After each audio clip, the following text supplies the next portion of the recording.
ایک عالمی اسلامی انقلاب آ کر رہے گا. اس عالمی غلبہ اسلام سے پہلے ابھی امت مسلمہ کی بہت پٹائی ہونی ہے، بہت پٹائی ہونی ہے، بہت پٹائی. آپ نے صرف دین حق کی تبلیغ نہیں کی، اس کو قائم کر کے دکھایا ہے. بدترین عذاب عربوں پر آیا کھڑا ہے، سروں پر ٹنا ہوا ہے، بدترین. کافی چاہتا ہوں امت مسلمہ بحیثیت مجموعی اللہ کی نگاہ میں مجرم، بہت بڑی مجرم. کیوں؟ 1 انچ زمین دنیا میں نہیں دکھا سکتی جہاں اللہ کا دین قائم ہو. 3 فتوے ہیں اس مفتی اعظم جو ہماری اتاری ہوئی شریعت کے مطابق فیصلے نہیں کرتے، وہی تو کافر ہیں، وہی تو مشرک ہیں، وہی تو فاسق ناہنجار ہیں، باغی. اس کے اوپر جس قدر نقصان ہونا ہے عربوں کا. گریٹر اسرائیل بنے گا، یہ عراق، شام، اردن، سعودی عرب کا کچھ شمالی علاقہ، ترکی کا جنوبی علاقہ، مصر کا صحرائے سینا، اور اس کے ساتھ ہی جو بہترین اس کا زرخیز ترین علاقہ ڈیلٹا آف نائل، یہ سب یہودیوں کے قبضے میں جائیں گے. اس کو حدیث میں کہا گیا الملحمۃ العظمی. عیسائی 80 علم لے کر اے مسلمانوں تم پر حملہ آور ہوں گے، اور ہر علم کے نیچے 12,000 فوج ہوگی. 9.5 لاکھ فوج. یہ نیٹو کی تیاری کس کے لیے ہو رہی ہے؟ جب USSR کا خاتمہ ہوا تو پوچھا گیا تھا نیٹو چیف سے، اب کس لیے؟ تمہارا وہ دشمن تو ختم ہو گیا، اب ہمیں اسلامک فنڈامنٹلزم سے نمٹنا ہے. وہ جانتے ہیں خطرہ یہی ہے. اب اسلام ابھر سکتا ہے، مسلمانوں کے سینوں کے اندر وہ آگ ہے، اوپر خاکستر آ گیا ہے، تمہیں اٹھانا بیٹھنا. یہ اندر تو انگارہ ہے، اوپر سے راکھ ہے، اس سے دھوکہ نہ کھا جانا ان کے دلوں کے اندر. اور بش نے کہا تھا مسلمان چاہتے ہیں کہ ہسپانیہ سے لے کر انڈونیشیا تک نظام خلافت قائم کریں. اور میں حیران ہوا تھا کہ اس کمبخت کو ہسپانیہ کا خیال کیسے آ گیا. ہمیں تو کبھی آتا ہی نہیں، اب ہم تو بھول گئے.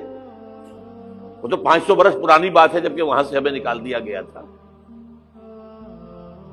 اگرچہ اقبال نے کہا تھا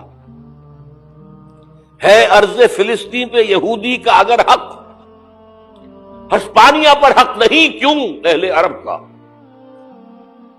ہسپانیہ میں تو 800 سال حکومت کی مسلمانوں نے، اور ابھی 500 برس ہی گزرے ہیں نا.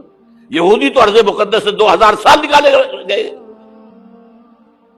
انہیں لا کے آباد کیا گیا، عربوں کے سینے میں خنجر بھونک دیا گیا.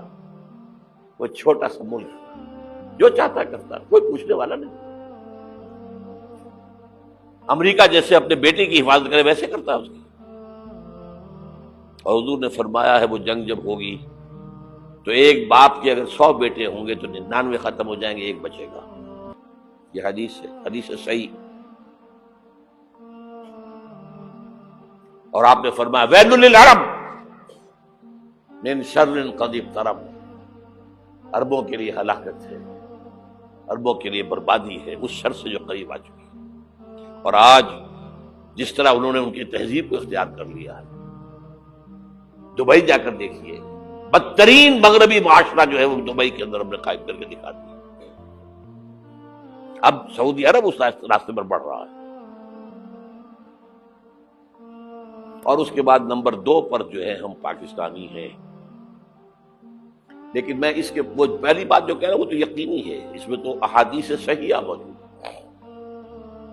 اگرچہ اس کے بعد پانسا پلٹے گا، پھر حضرت مہدی کا ظہور ہوگا، حضرت عیسیٰ کا نزول ہوگا، اور وہ گریٹر اسرائیل گریٹر گریو یارڈ بنے گا یہودیوں کا. ایک ایک یہودی قتل ہوگا اور دفن ہوگا.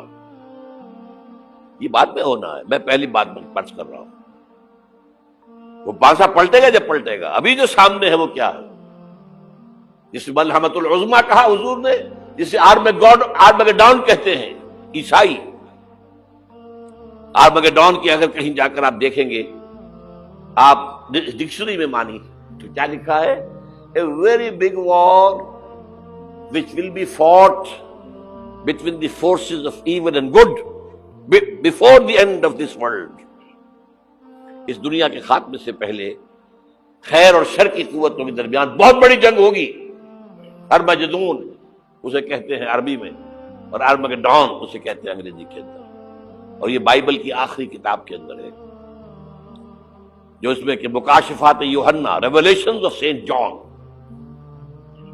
یہ تو میں کہہ رہا ہوں یقین کے ساتھ، اور زیادہ دور نہیں ہے، آیا چاہتا ہوں۔ اس لیے کہ یہودیوں کا اور عیسائی جو کنزرویٹوز ہیں، نیو کنزرویٹوز، ان کا 5 نکاتی ایجنڈا ہے متفق علیہ، جس کے تحت کہ یہ جنگ صلیبی شروع کی گئی ہے، وہ سن لیجئے آپ۔ آرمیگیڈون نمبر 1، گریٹر اسرائیل قائم ہو جانا اس کے نتیجے میں نمبر 2، مسجد اقصی اور قبۃ الصغریٰ کو گرانا نمبر 3، وہاں 3rd ٹیمپل، وہ مسجد جو حضرت سلیمان نے بنائی تھی 1000 قبل مسیح میں، پھر برباد کی تھی نبوکدنضر نے، دوبارہ بنائی گئی، پھر دوبارہ ختم ہوئی 70 عیسوی تک گری پڑی ہے، ان کا خانہ کعبہ گرا ہوا ہے 70 عیسوی سے لے کر آج تک۔ ایک دیوار ہے ویلنگ وال، جہاں جاتے ہیں، روتے ہیں، پیٹتے ہیں، ماتم کرتے ہیں، وہاں وہ بنے گا 3rd ٹیمپل، اور نمبر 4 اس میں لا